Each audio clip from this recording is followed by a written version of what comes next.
2013년 5월 31일 금요일 8살 아이가 형과 레슬링을 하다가 테이블에 부딪히고 나서 숨을 쉬지 않는다는 신고가 911에 들어왔다. 그리고 숨을 쉬지 않는다는 아이는 급히 앤털롭 밸리 병원에 응급 이송되었다. 이송되어 온 아이 키는 124cm, 몸무게는 26kg이었다. 원래 둥근 모양인 두개골은 찌그러져 있었다. 얼굴 전체에는 눈을 비롯하여 뭔가 상처들이 있었고 온몸에도 성기를 비롯하여 모든 곳이 상처였다. 발등에는 철과상이 있었으며 폐와 사타구니에는 비비탄 총알 자국, 목에는 담배 자국으로 보이는 화상 자국이 있었다.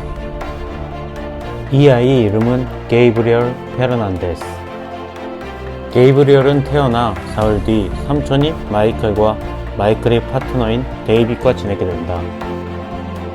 이러다가 3살쯤 조부모님에게 가서 길러지다가 죽기 6개월 전 엄마와 엄마의 남자친구에게 가게 된다.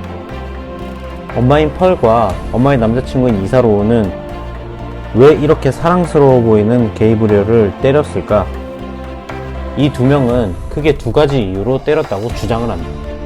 첫 번째 이유로는 어린 시절 마이클과 데이빗과 지내며 게이브리얼이 게이가 되었다며 이것을 바꾼다고 때렸다고 한다. 두 번째 이유로는 게이브리얼은 이사로우가 펄 옆에 없을 때면 엄마인 펄에게 왜 저런 사람과 사냐고 이사로우와 헤어지면 착한 아이가 되겠다고 했다고 한다. 이런 사실에 열받은 이사로우는 게이브리얼한테 내 앞에서도 이야기해보라며 때렸다고 한다. 이러한 말들이 게이브리얼을 죽음으로 몰 정도의 이유가 될 수 있는 것일까? 절대 아닐 것이다. 이 둘은 어떤 사람들이었기에 게이브리얼을 폭력으로 죽음으로까지 몰았던 것일까? 뇌인상심리학자가 펄을 40시간 인터뷰하고 작성한 신경인지 보고서에 따르면 펄은 지적 능력이 매우 결여된 상태였고 펄이 받았던 인지 테스트 능력에선 모두 낮은 점수가 나왔다고 한다. 펄은 8학년 이후로 학교도 안 가고 아주 어렸을 때부터 마약을 하여 뇌에 손상이 갔을 거라고 한다. 그래서 게이브리얼 학대 당시 우울장애, 발달장애, 인격장애, 외상후 스트레스장애, 오른쪽 점두엽엔 이상이 있었으며 섭식장애 등 많은 문제가 있었다고 한다. 사실 펄은 어머니인 세느라한테 미움을 많이 당해 11살 때 가출을 하였고 이때 이틀 동안 집단 강간을 당한 후 펄은 바깥 세상을 두려워하며 자신을 피해자라 생각하며 살게 된다. 그리고 아이를 보호해야 할 대상으로 생각을 못하는 어른이 되었던 것이다. 오로지 분노로 자신의 공격적인 성향에 휘둘리며 자신만이 보호받아야 할 대상이라고 생각을 했던 것이다. 그러며 이사로우 같이 마초적인 남자로부터 보호를 받고 싶었던 것이다. 또한 이사로우는 다시는 펄 같은 여자를 못 만날 거라 생각을 했고 펄에 더 집착을 하다 보니 게이브리얼이 하는 말들에 견디지를 못했던 것이다. 이러한 것들이 어우러져 둘의 교감수단은 게이브리얼의 학대로 나타나고 있었다. 이들은 체포되고 재판을 받으면서도 자신들은 게이브리얼을 죽이려 한 게 아니라고 주장한다.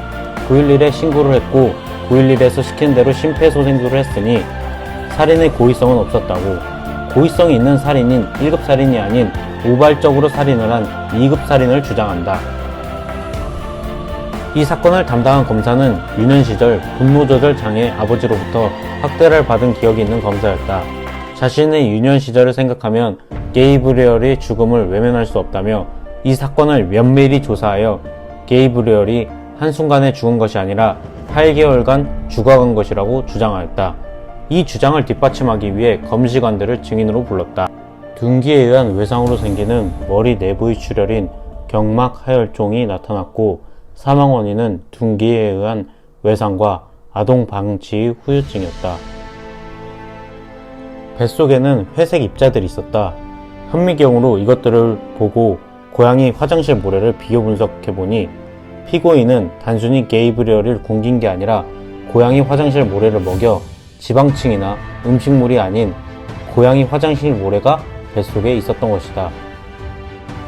이러한 것 말고도 많은 이유들을 봤을 때 게이브리얼은 한 번에 죽은 게 아니라 고문을 당하며 서서히 죽어갔다는 것이 나타났다.